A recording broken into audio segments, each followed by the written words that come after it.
Le manosi atua toa ma le poto. Miti ma whaalinga ina ia whaari pēr ia te ia. Tai no le ngā ruenga. Whamanuia lau whai ngā ruenga. Whamanuia lau te lengo le neima. Ngā ruenga le ie. Ta māma tina mātutua. Tala vau se o lawa nai o mātou whanau lalo au. Whai whaumanuia lunga ia la tau uma le ie. Niso maua tino I mai. Na mātou te talo. Longs wafa Yesu. Pa yatu loa au fa malolo. I so se vai mo la mona le tinga ma mafatia. Fa malolo e o Yesu. Talo le nepo. Au e titu au no ina I mātou. Ya mātou ta ape fatasi mau whakoniana. Ina ia inu mea umo I le inga ma malu lauwhia. Yesu ke riso le rio le ola. Amen. Amen. Ia le le wala watu ia whionga te akono. O tātou la whonga le nethi a whio.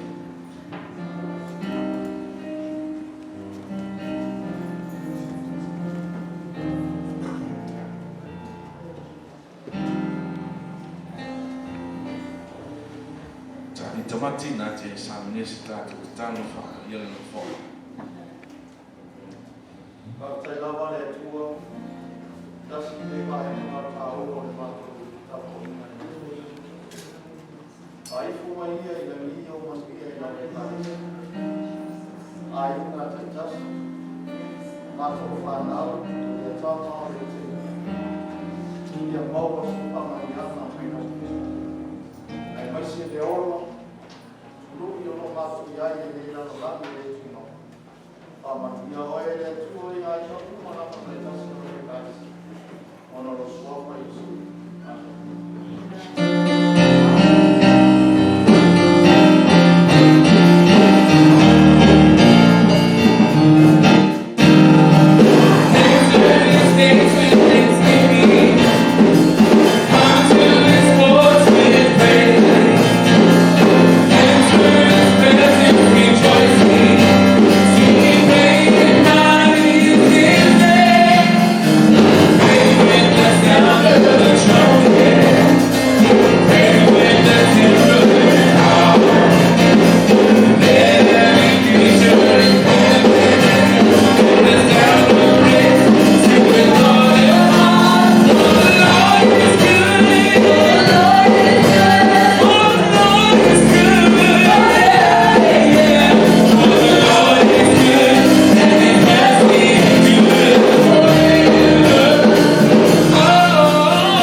mam. Po se pese le nei po ni no moro la. Ana ko su pese la. Lua su mal pese. Ya, mo na tatu wa no. Amen. Hallelujah.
Bye.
Hallelujah. Amen. O te soa tufa ia te oe e ala ia fionga whaauina le tua whaaftaitele ta mā ono nei pō la mātu sauni mātu te whaalongolongo ao e whetalai e ala i le whaitauina o aua fionga au maia talinga le poto ina iau mātu langona pe se alo fina ngalo ina iau mātu whaalongo mawhaia ina ia fua atili whao ngā mole au mare ngā nuenga ai ule nei ngā nuenga ia tu maulava ia te oile vi inga umalava le pule male mana i losu afa mamalu lo mātua tua Yesu Keriso lo mātua li i whaola amene amene ole asu e melau tusi ya fatalo fat fo i na to lo fato a tanu mai ya ai ole fato a ya viele li fa malosi malo lavale tau pati ne fiafi la suela tusi lo le tupu e fa il foi pue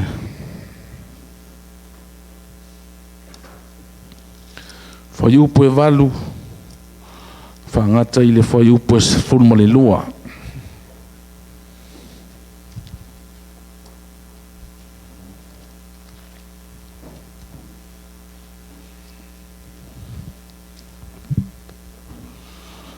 o le fea ngainga tuai lua le tupu lona mta upu e fa foi upu e valu le tatu faitauina fa ngata ile foi upu e forma le lua lele tai tatu taimi la tatu faitau fatasi ai a fai o mau la tusi ona alanga le vi ia le li ia la tatu faitau fatasi ia le tasi aso au ne e sai ai sunema sai ai le tasi sa o tamai tai ai a pulunaunau mai ia te ia se ai mai unea i nā wheso ai o ia ai iana malanga i le ala whai atu ai leo o ia i lana tane whauta mai ua o i lo le tangata pa ia o le atu le nei o le sauso ia te i tā ua ia tā whaia se a whea titi i lunga e whaia i le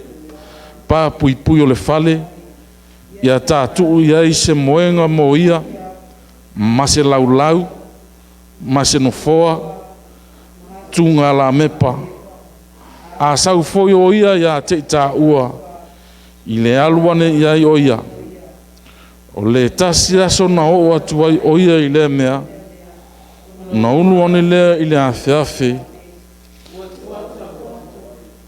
o whai atu o ia ia kiasi lana wauna vala au ia i le nā taisu nema o na vala au leo ia ia te ia o na tū mai ai leo ia i ona ia whamanuia mai le atua i le Faitauina o ana fionga i le nei pō sila i le foi upo e valu la tātou Faitau fatasi ia i Faitau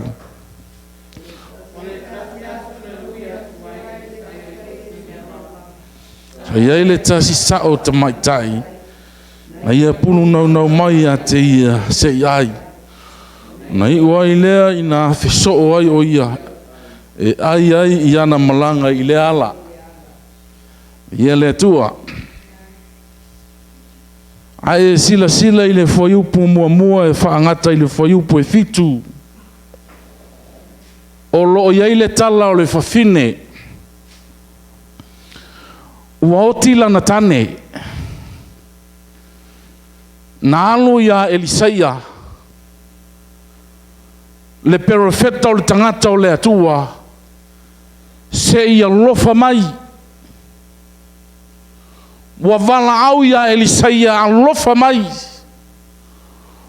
ona o le tangata sa aita lafu ai o lea ua ia sau ua ave lana whanau tama ua whai mapolonga Fai mai ali saia le tangata o le atua.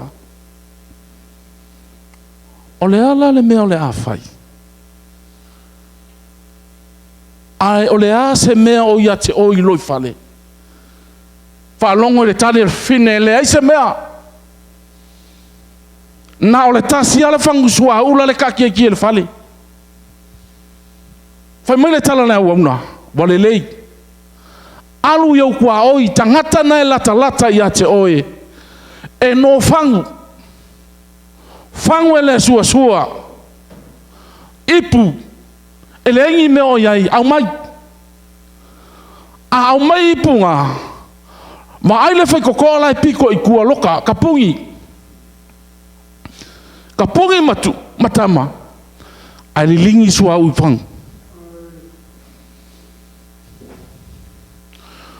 O ipu mai anga au mai. O ipu ele sua sua le ipu le ngi me o iai. Wa o manga uku ele finge wa tutumu peita yane. Wa le ngi ipu avangoa. Ai o le me sili mata ua le ai o like le sua au. Le lavang ipu.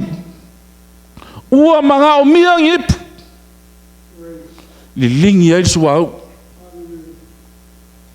Wa ave le finge ipu. Wa kukumu wa ave li ai saia tangata o le atua. O ipu ia fa mertala le atua. O la ia ave whakau. O ngā kaui leo ka maa lorenga. O mea uma ngai kokoe. Ave mo ko e o lai o e malau whanau. Amene. O le fine. Ai o mai le tala lona lua. Foi upu e valu. Le fafine su nema o le sao tamaitai. Ua pulunaunau i le tangata o le atua afe mai. Sau se fai sau me ai. Malolo na toi whauau le malanga. O se tala masani. Ua mea le mafitanga lea. Ma mea ua sauso ia le tangata le atua ma afe malolo i le whalo da inga lea. Na mau ai se manatu le leiro fine. Ua tala noa i lana tane e pei ia ranga pa ia ranga lea.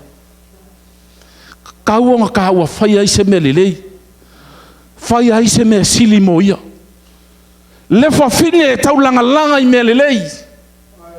Le fafine e tau tala e whaia se mea le lei mor tangata o le atua. Sapo le lei mai rako inga, mangaia.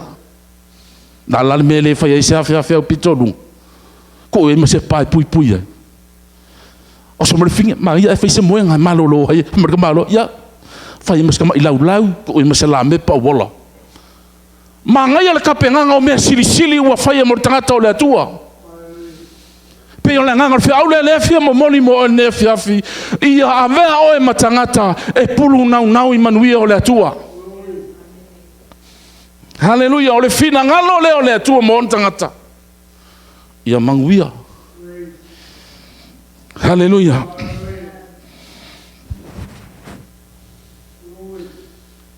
O fai le fine.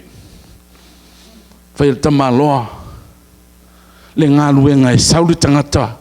Tangata o le atua e malolo ai taimi o ana malanga. Taimi o ana talainga. Vaenga mua o te fia tala noa ia te e luangi vaenga po. E tau tala ai le tātou mtau pulu nei po ina ia avea o e matangata e pulu nau i manuia o le atua. Mua ia e loto malie. Whape fea o ngai loa le tangata e pulu nau. E nau tai. E vili tai manuia o le atua. E iloa ilona loto malie. E le tau anau. Aleluia. Le tangata na te whaia se mea le lei. Loto malie na te whaia se nganuenga le lei. Ke iloa le mea le iei. E iloa uma e tangata whai mea sili e whai mea le lei. Ai e whai mariki ngā. Whai mare whakaua ngau. E whai ongo se whatununga. Ai tāua ia.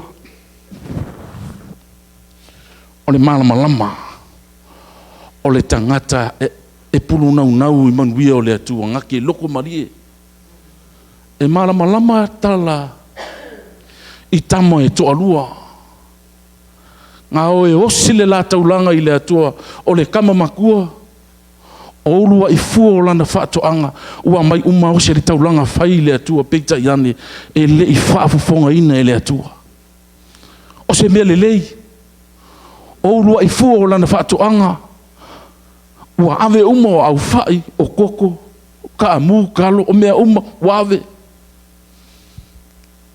ai sauri tangata lona lua a pelu lona uso la ititi o le tangata fai lafu manu fai mai le tala le tuspa ia ua ia fili lona loto le se senga la mea ia lua sa fai ngā luenga o mea uma sa fai a pelu sa fili longa loko o urua itama alana lafu o urua itama alana lafu e sili ona lelei sili ona pipeti sili ona la pupoa wa ame o se le taulanga ele isonga ame ave ese mea mama ave ese mea pa ai ave anga o mea sili ona lelei o mea wa fili lona loto na te faitaulanga I le Atua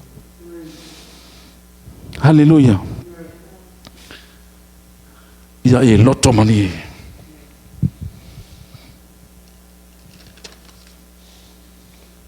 o mai Paulo ia Korinito ia taitasi mafo ai e pei ona fili lono loto aua male tinga aua male whaataua na wina a ia aua ia lofa le atua I le ua foa I malono loto malie whapefe ona I loa le tangata e pulunaunau I manuia le atua e loto malie na te whaia na te fili o se me sili ona lelei e Faitau langa ma au nai le atua lua whapefe ona I loa e whaanati e vame e le ngese e le whai mea tuu e whanati a amele su e lau tusi le tusi a ke nese se fulu valu le whai upo e ono le tangata na pulunaunau e maua manuia mai le Atua musu ne imisi pe pasi loa manuia o le Atua mai tutono o loa ainga whai mai le tala lea o angelu o tangata e tolu ua I loa e Abramo au nofo Abramo le whai tutoa lona whare mai ua ia I loa tangata e tolu ona momoe leo le tamaloa ua I foto ele ia I la ua se I whaikau me ale whai upe e ono wha mole mole lava le tusa kenese ta upe sifun male valu ia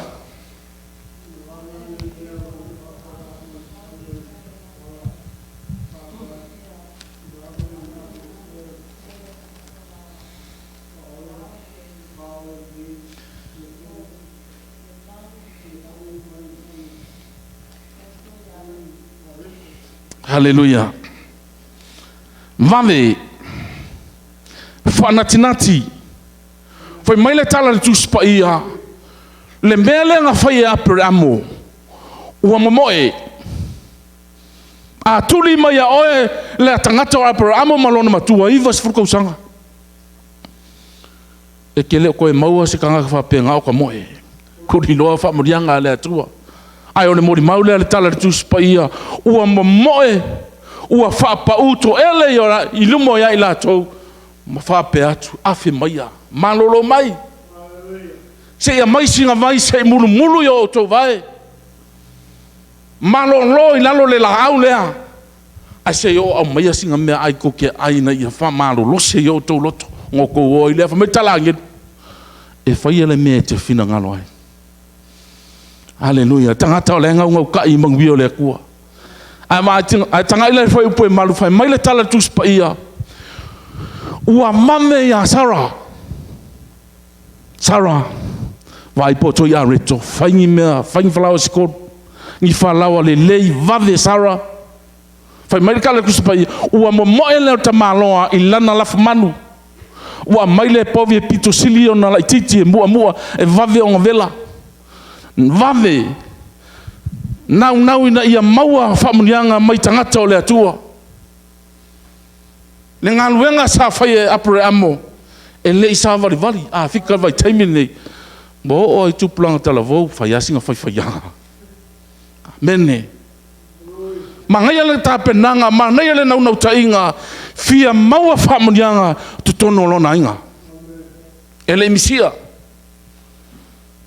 Ina ua oma ayo tangata o le atua. Whai mai a ngelu. Whiri kua. Lai kongo le whale ie. Whai mai whamatalanga a ngelu. Whape nio le latau sanga walua a sapaya si tamatane. E whaalonga kula la uria. O le aka lomu kua. E sa o le aka siloma kua. Whai mene aka la whiwhinge. Ua suilinga ma le tua whawhine. E le kauang koe whangau. A whamere tala le atu. Whamere tala angelu. E iei e se mea whangatai le atu. Pe ngelo ngā kausanga e ke lua sapaya se tamatane. Sea, le nganuenga na whaia apuramo e vave. Whanati na ia maua. Whaamonianga mai le tua. Whakua uma. Whau Elisaia. Whaima perfeta. Whau ieu. E whai matupo Israel. Ina uoti. Le tangata Elia, le tangata o le atua. Le tero perfeta. Fasi o tia le tangata o apo. E o yana pota. Wa fasi o tia wa ese lana whanua malona tō vine. Whai mai le tala le atua. Wa ia whai wena ia. E whai matupo Israelu na te whasi o tia apo malana whanau ma Elisapela le tangata ua ia le ana. Ma a I tui le whina ngalo le atua, whasi o tia le toa tele o perfeta o auna le atua. Whai meri tala le tusipaia. Nai loa ieu. Ona o lana alu e whaanati e vave. Au tutu ai ramo le tangata va ai wa whape atu wa au loa le tangata o loa ngai mai fa mai ramo ame se fe au fa iai pe saunga le muea alu le tangata mua fa yatu ya eu e saunga le muea mai eu sau kua fa mai tangata va ai wa au loa wa tau no le tangata e le koi foi mai alu le tangata lo no lua le penga e saunga le muea eu e saunga le muea fa mai eu le ai sau yo tua a ngai pele ala se i o lava ina tau no fa mai tala le tuspaia ina o fa ya tu le tupo yo amo ye u e saunga le moa fa mai tala ye o e lava le tangata ua e le mata ua e le ana i le tua malona finangalo o e lava o le tama le fine taritani wa tau le ana i le tua malona tala le wa sola tupu fai meonga soonga lo ule ye o lana ua hoti le tupu Israel o le tala malama ye ule tangata na yalu sawa whanati maua manuia o le atua avea I tā ua matangata e pulunaunau I manuia o le atua mua ia e loto malia e whaia se mele lei o mea e fili lo loto e sili ona le lei e te whai mea sili ai le atua lua avea oe o se tangata e whanati o le taimi e le whatalia I le tangata tautai ai awane ngalo awane e whatuai lau filifilinga Awai loa se ngā ruenga o se mele le te tawana e whaia mole atua fili ia e whaia malo loto malie. Whaia malau whanatinati. Au whai unga malau filifilinga ina ia manuia mea o mai te whaia. Whaftai le atua o na lau upure nei po. Au ina ia lui tau wailo mātou wola. O la mātou te talo. Whamanuia la mātou mawhitanga avea o se vaenga o se whamurianga. Ina nei vai aso la mātou sāwalinga. O mea o malawa mātou te whaia. Ina ia whaia mō lovi inga. Ono Yesu le lio le ola. Vala au atua. Amene. Amene.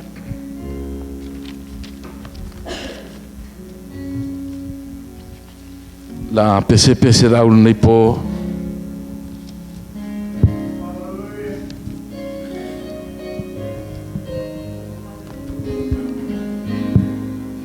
Ua e whafofonga i le upo le atua ne fiafi. Le whawhine su nema o le sao tamaitai. Na taulanga langa i se mele le. Ina ia whaia se te siki mo tātou le tu.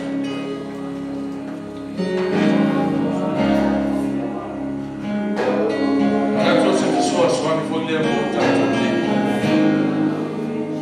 Ina ia vea oio se te siano. E te pulunaunau i manuia o le tu. Whakamuia te le tu. E ala ia whaafonga mese lo whakaru nei mo.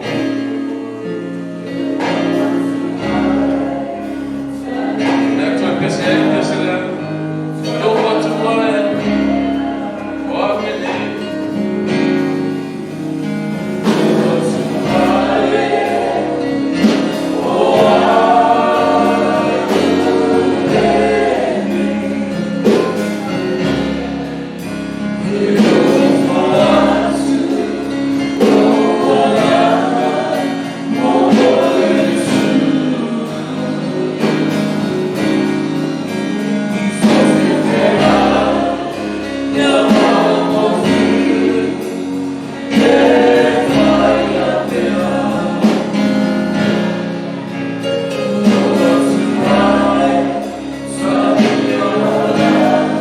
Pese tasi ele po.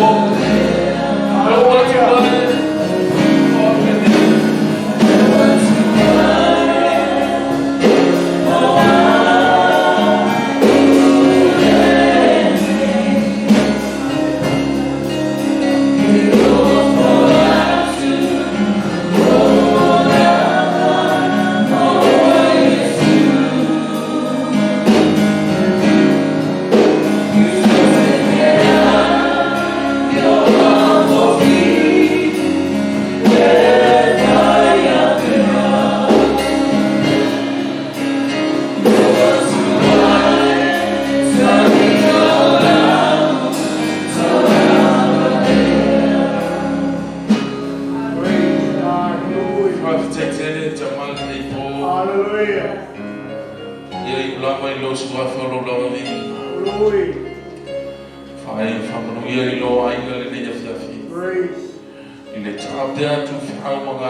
Tusi le tatu.